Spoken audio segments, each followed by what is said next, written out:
দিনটা ছিল শ্রাবণ মাসের লাস্ট সোমবার। ওই দিন আমরা সকাল সকাল ঘুম থেকে উঠেই গঙ্গা স্নানে বেরিয়ে পড়েছি। এই হলো আমাদের দাইহাটের গঙ্গা। আর ওয়েদার দেখে বুঝতেই পারছেন কত সুন্দর ওয়েদার। আর এই যে বাস দিয়ে ব্যারিকেড দিয়েছে, কারণ আগের দিন রাতে অনেক ভিড় হয়েছিল গঙ্গা স্নানের জন্য, যাতে বিপদ না ঘটে তার জন্য।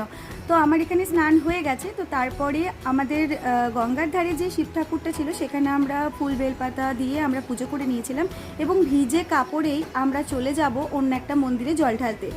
তো এখানে যে দেখতে পাচ্ছেন আমাদের গঙ্গাতে কত ভিড় হয়ে গেছে ভক্তদের।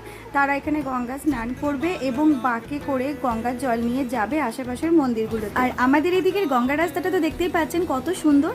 তো আমরা ভিজে কাপড়ে মন্দিরে জল ঢালার পর বাড়ি এসে আমি আবার আমাদের বাড়ির শিব ঠাকুরটাকে পুজো করেছিলাম। আর তারপরে আমার কিছু পেন্টিং কাজ নিয়ে আমি বসে পড়েছিলাম।